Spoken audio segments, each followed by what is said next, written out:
Damos gracias a Dios que esta mañana podemos compartir con ustedes su programa Puertas Abiertas. Un cariñoso saludo a todos nuestros amigos y hermanos que están en la ciudad de Arica, en la comuna de Putre, en Iquique, Mamiña, Tocopilla, Mejillones, Colchane y por supuesto usted que está en algún punto de los 5 continentes. A todos y cada uno de ustedes, Dios les bendice.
Para mí es un privilegio presentar a nuestro invitado para el día de hoy en Puertas Abiertas.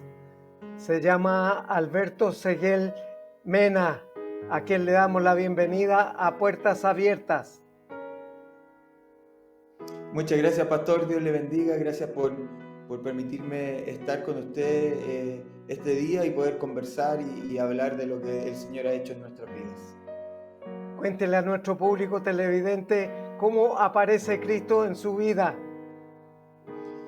Bueno, aparece Cristo en mi vida hace aproximadamente 95 años y usted se va a preguntar, ¿pero cómo? Si usted no tiene 95 años. Pero la verdad es que yo soy bisnieto, nieto e hijo de pastor. Así que Cristo apareció en mi vida desde antes que fuera concebido, desde el vientre de mi madre, como dice la palabra. He tenido esa unión, esa cercanía y aunque a veces como hijos de pastores queremos arrancar, el Señor siempre está ahí porque lo traemos internamente. Así que toda la vida he estado en la iglesia, toda la vida sirviendo en distintas áreas y es así como Cristo impactó mi vida, porque a pesar de, obviamente también tuve que tener mi encuentro personal con el Señor. Así que eso es mi gran acercamiento, el tener una tradición familiar de pastores, de familia de iglesia, de familia cristiana, y así he podido desarrollar toda mi vida a lo largo de los años, siendo maestro, siendo líder juvenil, dando clases, dando predicador itinerante, he podido visitar varios países llevando la palabra del Señor. Nuestro público televidente sabe que Dios no trabaja ni con nietos ni con sobrinos, sino que con hijos solamente.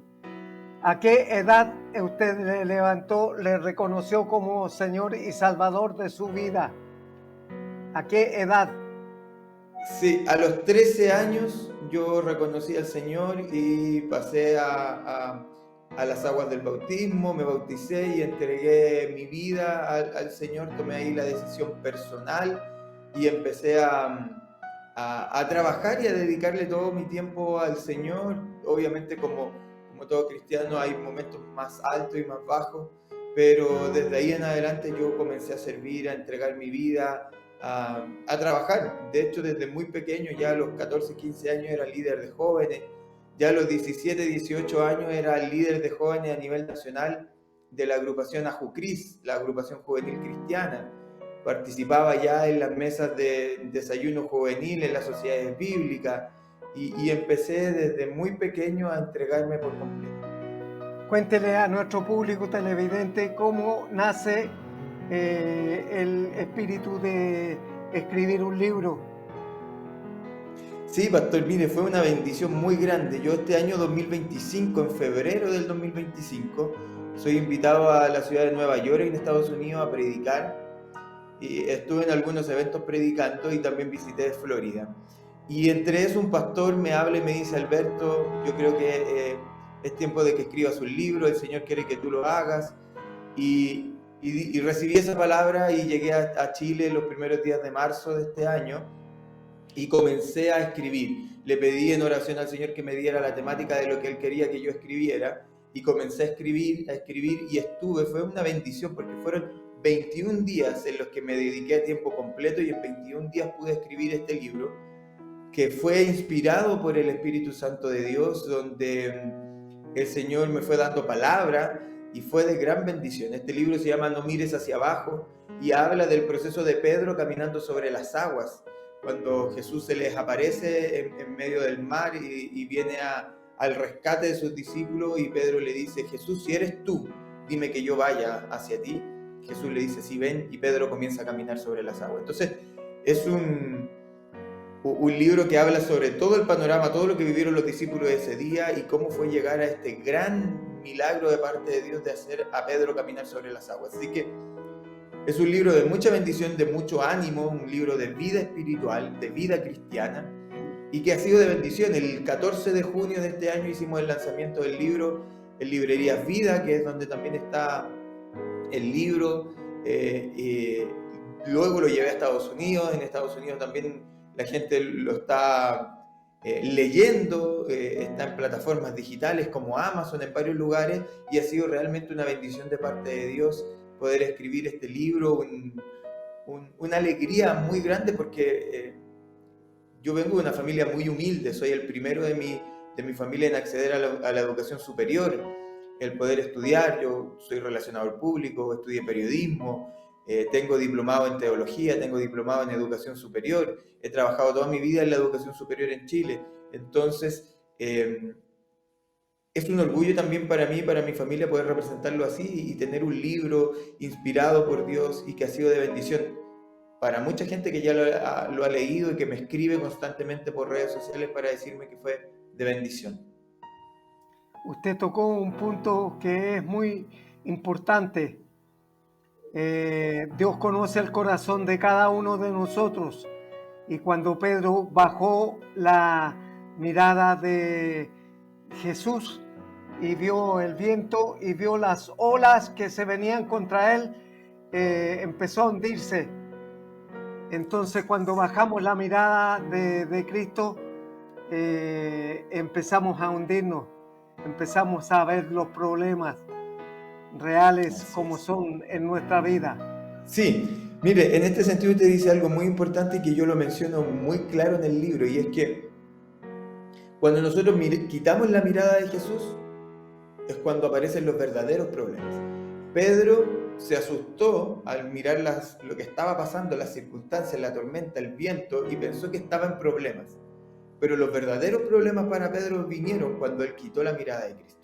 Mientras estuvo y mantuvo su mirada puesta en el Señor, él pudo caminar sobre las aguas. Y esos problemas que lo atacaban y que lo presionaban y que le causaban miedo no eran problemas verdaderamente. Los verdaderos problemas aparecieron cuando él quitó la mirada de Jesús, quitó la mirada de Cristo y se empezó a hundir y se empezó a desesperar, se hundió y se estaba ahogando y se estaba muriendo. Entonces yo hablo de esto en el libro y digo, los verdaderos problemas para nuestra vida aparecen cuando quitamos la mirada de Jesús. Mientras mantengamos la mirada en Jesús, aunque hayan tormentas, aunque hayan ataques, aunque hayan problemas, aunque el terreno sea movedizo, aunque donde estoy pisando sean aguas, sean océanos, no importa eso. Lo importante es siempre mantenernos firmes mirando a Jesús, porque si nos mantenemos así, ningún problema, ninguna tormenta, ningún ataque nos va a poder derribar.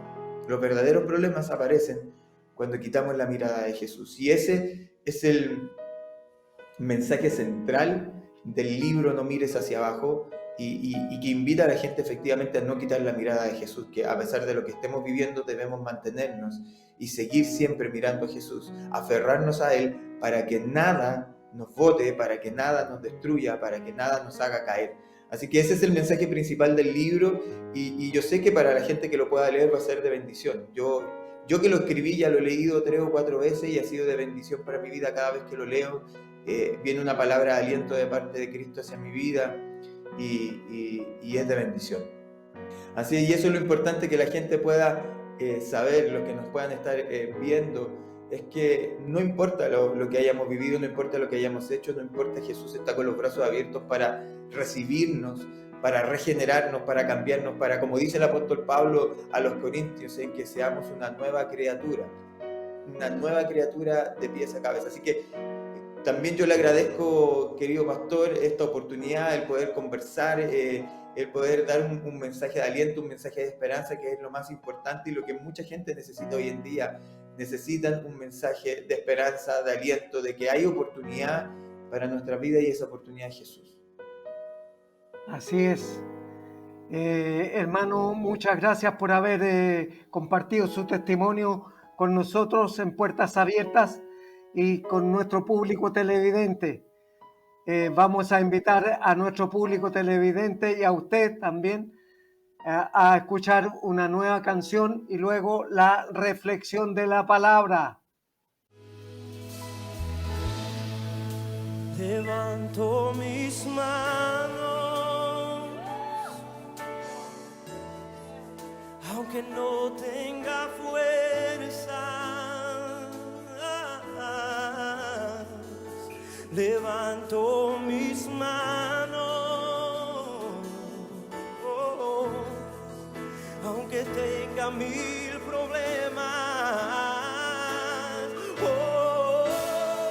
Cuando levanto mis manos, comienzo a sentir una acción que me hace cantar.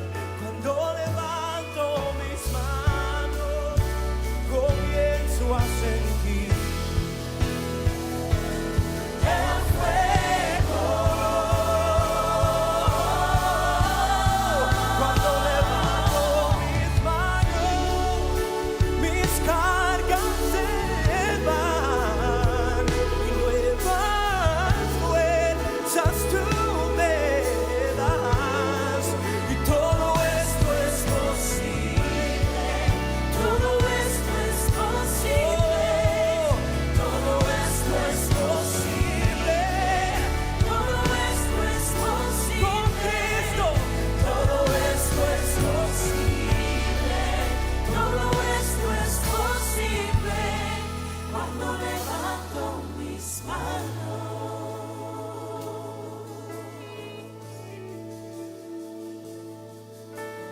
Dios está aquí, tan cierto como el aire que respiro, tan cierto como la mañana se levanta el sol, tan cierto que cuando le hablo él me puede oír. Dios está aquí, tan cierto como el aire que respiro, tan cierto como la mañana se levanta el sol, tan cierto que cuando le hablo él me puede oír. cuando le hablo él me puede oír. Tan cierto que cuando le hablo él me puede oír. Dios ha sido bueno. Dios ha sido bueno. Dios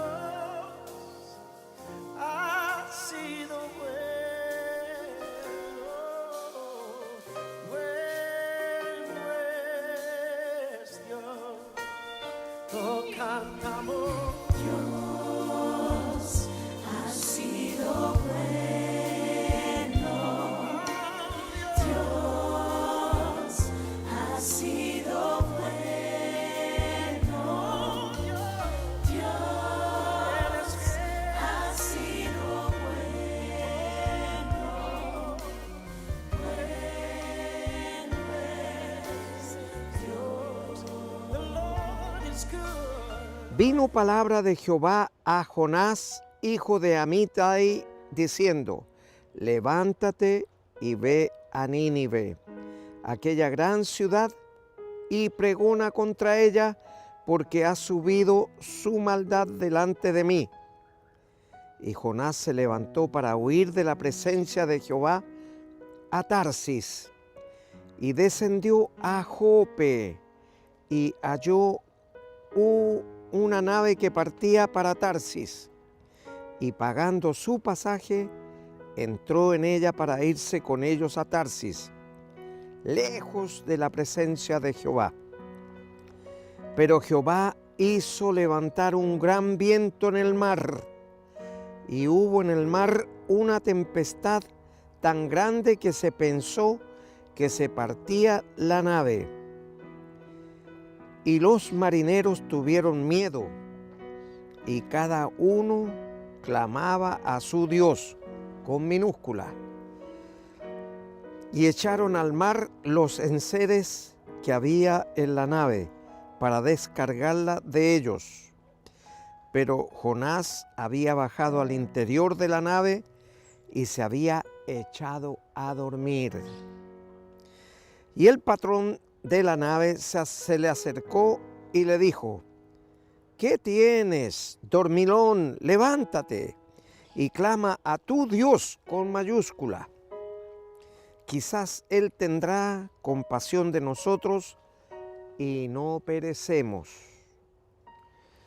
Y dijeron cada uno a su compañero: venid y echemos suertes para que sepamos por causa de quién nos ha venido este mal. Y echaron suertes, y la suerte cayó sobre Jonás. Algunos puntos de reflexión esta mañana. Cuando Dios le dice a Jonás que se levante y vaya a Nínive, que era la gran ciudad del imperio asirio, que estaba más o menos a 800 kilómetros al sudoeste de Israel. 800 kilómetros. Pero él descendió desde Tel Aviv a Jope, más o menos 30 kilómetros, para poder llegar hasta Jope y pagar su pasaje para huir a Tarsis, en sentido contrario a lo que Dios le había encomendado. ¿Y saben por qué ustedes le desoyó Jonás a Dios? Puede pasar también con nosotros en este tiempo, que no le obedezcamos. Y por eso siempre se hacen mofas de Jonás, porque le dicen el porfiadito, el desobediente, etcétera, etcétera. Y puede pasar también con usted o conmigo. Sí, por supuesto. Ninguno de nosotros está exento de desoír el mandato de Dios. Somos seres que somos falibles. El único infalible es Dios. Por lo tanto, hermano y hermana, tenemos que ser cuidadosos de cumplir con lo que Dios nos ha encomendado.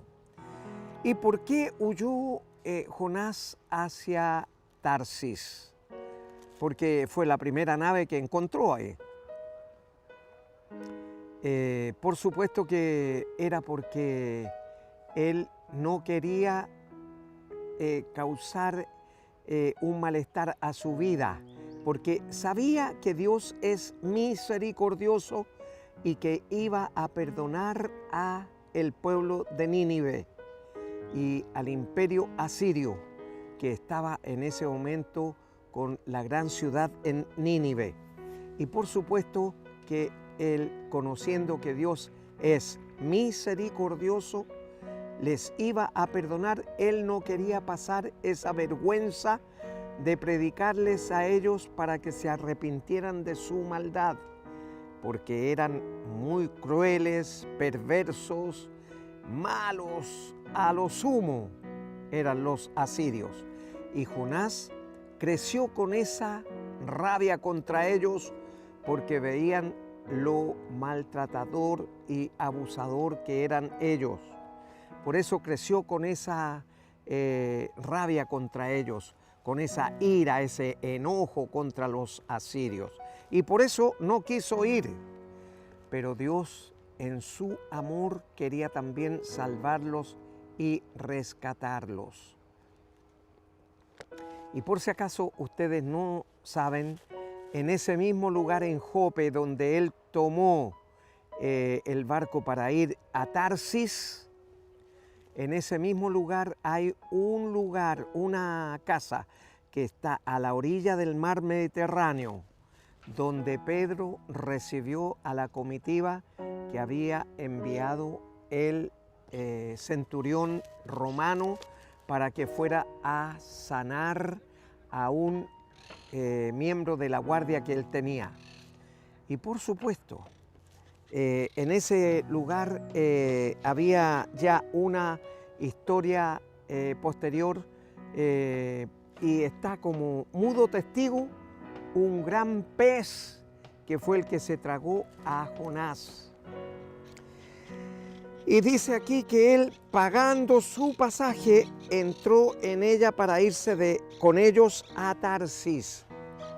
Mire, entró en la barca pagando su pasaje. Cuando Dios llama, Él financia.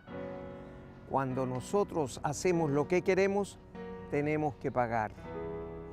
Y por supuesto, en este caso, Él pagó para entrar en la barca y huir con ellos lejos del mandato que Dios le había entregado, que era predicar el arrepentimiento en Nínive.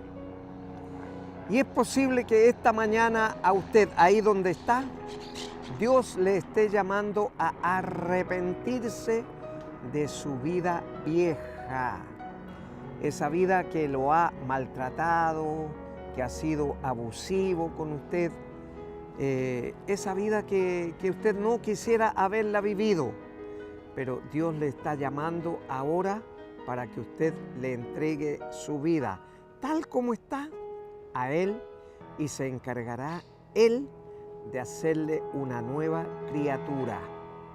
Por eso es muy importante que esta mañana usted ponga atención a lo que le dice la palabra de Dios a usted.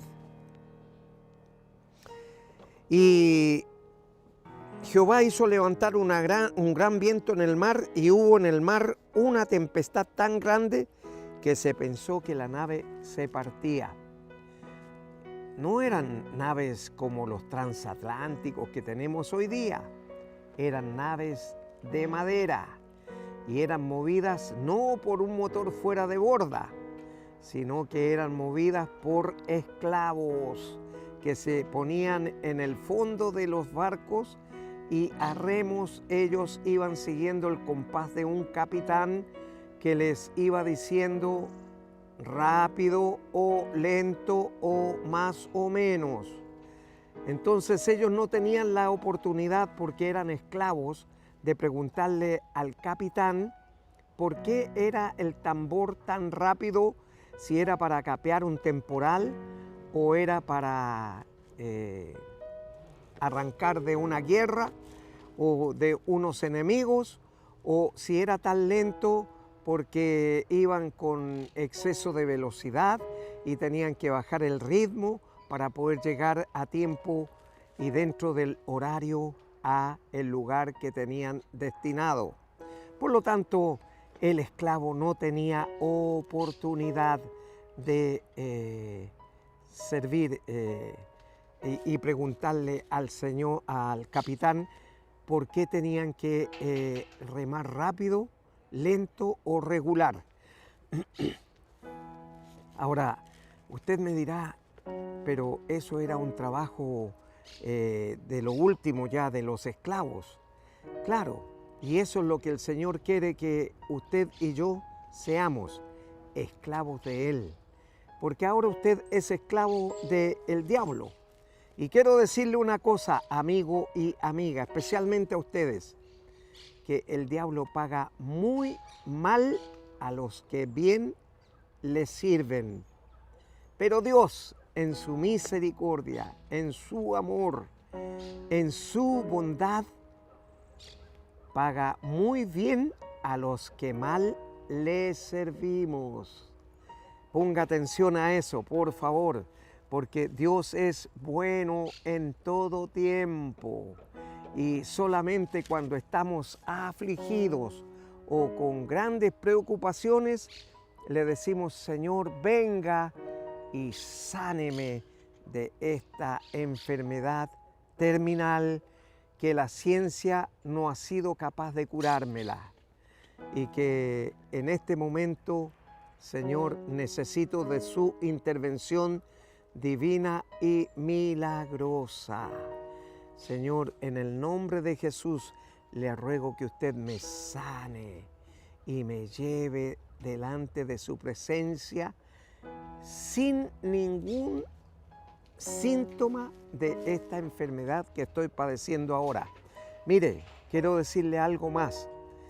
Cuando a usted le han pronosticado una enfermedad que no tiene solución para la ciencia, quiero decirle que la última palabra siempre la tiene Dios. Y si la ciencia a usted lo ha desahuciado, el Señor no le ha desahuciado. Él lo tiene presente a usted. Y dice que la palabra, que el patrón de la nave se le acercó a Jonás y le dijo, ¿qué tienes, dormilón? Él se había ido despreocupadamente a dormir y a olvidarse de lo que Dios le había encomendado. Amigo y amiga, es posible que usted también esté tratando de despreocuparse lo que Dios quiere con usted y que es justamente tener un encuentro personal con usted para entrar en su vida y cenar con usted y usted con Él. Porque ese es el propósito de Dios, salvarle, porque usted no tiene idea de lo terrible que es el infierno. Y entonces usted me dirá ahí en la intimidad de su hogar, pastor, ¿y cómo tengo que hacerlo para poder tener ese encuentro personal con Jesús?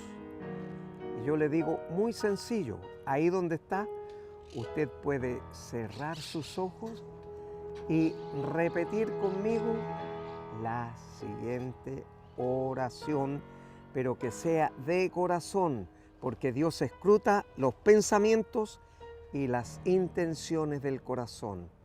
Y si usted lo dice solamente por repetir algo, cuidado, tiene que hacerlo de corazón, arrepentirse de verdad de todos sus pecados. Así que cierre sus ojos y repita conmigo la siguiente oración. Padre Celestial, le doy muchas gracias esta mañana porque reconozco que soy un pecador o pecadora. Señor, que he vivido de espaldas a Dios durante todo mi peregrinaje aquí en la tierra.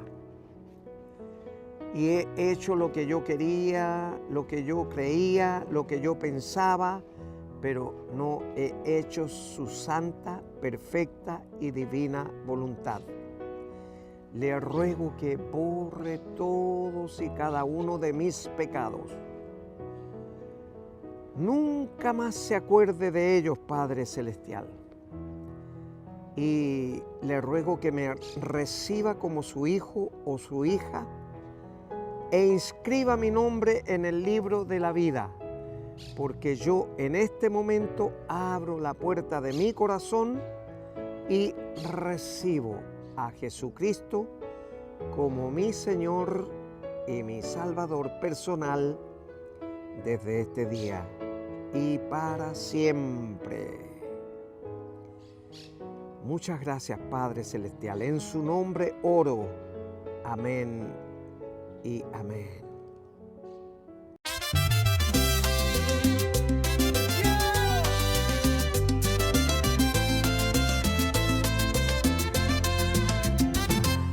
Dicen que ya es tarde, que ya debí llegar, que los sueños tienen fecha y se pueden caducar, que si no me apuro me voy a quedar mirando como otros si lo logran alcanzar. Pero hay un susurro que viene del cielo, me dice: hijo, camina sin miedo, no soy esclavo del tiempo en tu agenda, yo abro caminos donde el mundo no entra. Yo no vivo por relojes ni por años en la piel, mi destino no lo marca lo que el mundo cree que es. Tu reloj, Señor, no tiene prisa ni presión, tu demora es gracia en construcción.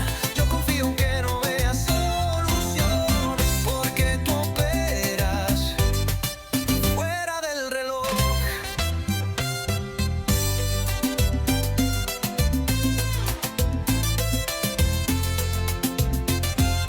Vi a muchos correr y llegar sin alma,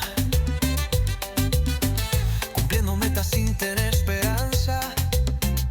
Pero tú me enseñaste a perder el miedo, a entender que madurar no es tenerlo todo hecho. Me salí del calendario de los tontos, ya no cuento los logros por segundos. Si tú estás en medio de mi historia, yo puedo esperar sin perder la gloria. Yo no vivo por relojes ni por años en la piel, mi destino no lo marca lo que el mundo cree que es. Tu reloj, Señor, no tiene prisa ni presión, tu demora es gracia en construcción. Yo confío aunque no vea solución, porque tú operas fuera del reloj.